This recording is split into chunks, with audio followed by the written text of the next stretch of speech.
Assalamualaikum warahmatullahi wabarakatuh. Halo semuanya, welcome to YTTA Podcast. Plastik ya. Termoplastik itu kan Bapak Ridho nih. Bapak Ridho itu kan sebagai salah satu representatif dari perusahaan Tulipware. Nah, kalau misalnya Kita kedatangan tamu hari ini. Ya, karena hari ini kita kedatangan tamu spesial, boleh dulu dikenalkan dari yang paling dulu, namanya siapa? Oh, saya Arsy.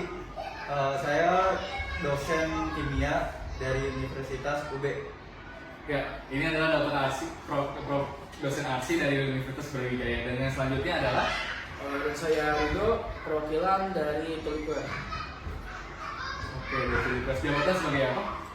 Ya, saya di sini sebagai representatif dari perusahaan Tulipware. Oke, representasi dari. Boleh saya panggil Prof. Arsy? Oh, boleh. Oke, Prof. Arsy, saya boleh tanya gitu, saya dengar-dengar tuh Prof itu meneliti tentang thermosetting ya di Iya. universitas. Nah, boleh dijelasin lagi nggak sih lebih detailnya bagaimana? Oh, boleh.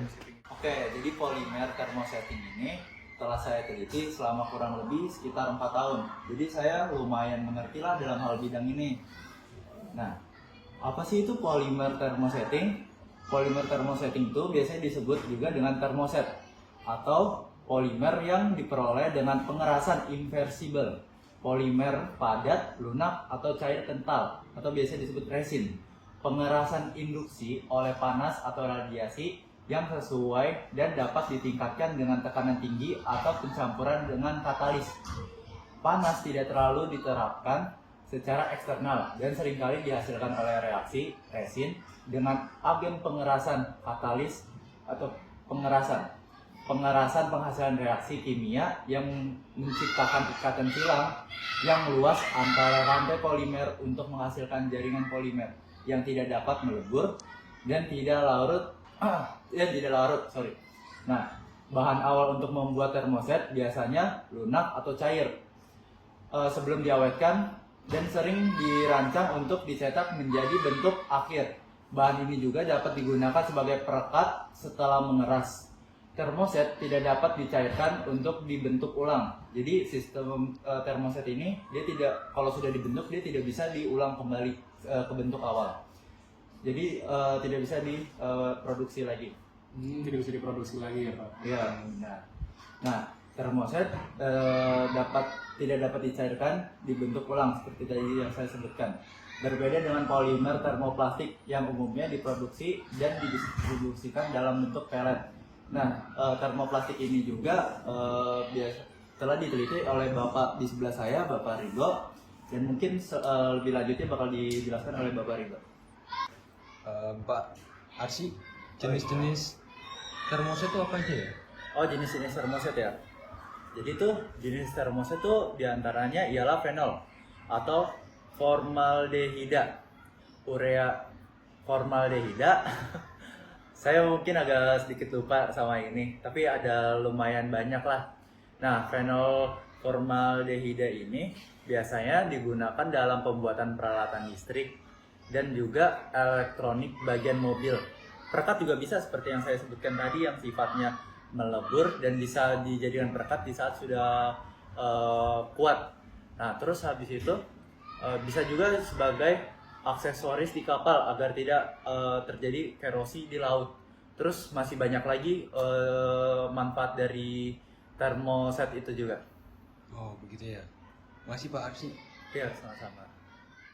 Nah, tadi kan udah jelasin sama Prof. Arsy nih masalah thermosetting. Nah, tadi sempat disampaikan juga sama Prof. Arsy itu ada tuh apa termoplastik ya. Termoplastik itu kan Bapak Ridho nih. Bapak Ridho itu kan sebagai salah satu representatif dari perusahaan Tulipware. Nah, kalau misalnya boleh tahu bisa dijelasin lagi nggak Pak tentang termoplastik itu gimana? Oke, jadi seperti tadi Prof. sudah jelaskan bahwa termoplastik itu lebih lunak daripada termosetting. Itu dikarenakan susunan polimernya lebih lurus dibandingkan termosetting. Kalau termosetting polimer itu menyilang, kalau termoplastik lebih lurus, jadi lebih mudah melunak terhadap panas dan terhadap suhu tinggi. Karena itu biasanya termoplastik sering digunakan untuk membuat produk-produk sehari-hari karena itu pembuatannya cukup mudah dan cukup murah juga. termoplastik ini sering digunakan dalam produk kami Tupperware, sering juga digunakan pada alat makan yang dari plastik, pada jas hujan, pokoknya segala hal yang bisa kita tahu dari plastik itu pasti dari termoplastik. Soalnya itu termoplastik itu dapat daur ulang, jika tidak digunakan lagi bisa dipakai ulang untuk membuat produk lain. Termoplastik juga tidak bisa karatan ya, anti korosi. Termoplastik juga ringan, jadi bisa membuat produk kita keluar mudah dibawa kemana-mana. Jadi termoplastik ini begitu banyak jenis. Oh, banyak jenisnya tadi apa ya? Ya, salah satunya ada polietilen, ada polipropilen juga, dan juga PVC.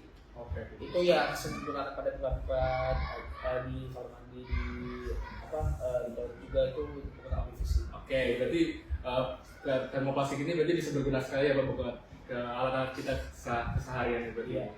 Oke. Oke. Berarti makasih banyak nih buat bapak-bapak sekalian udah meluangkan waktu di dalam podcast kami. Terima kasih udah meluangkan waktunya. Kami dari podcast YPTA pamit untuk diri. See you in the next video. Bye bye. Bye bye. 3. Nah, tadi gue lupa kamu ngomong. Siapa? 1, 2, 3. Oke, kalau misalnya tadi udah dijelasin sama Prof. Arsi, kalau misalnya masalah termosetting berarti tadi sempat dijelaskan bahwa ada termoplastik nih. Nah kan Bapak Ridho ini kan salah satu pegawai dari perusahaan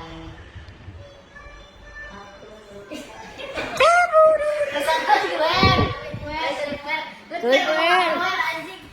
Tupperware. Lanjut, udah lanjut aja nanti gue cut. Satu, dua, tiga.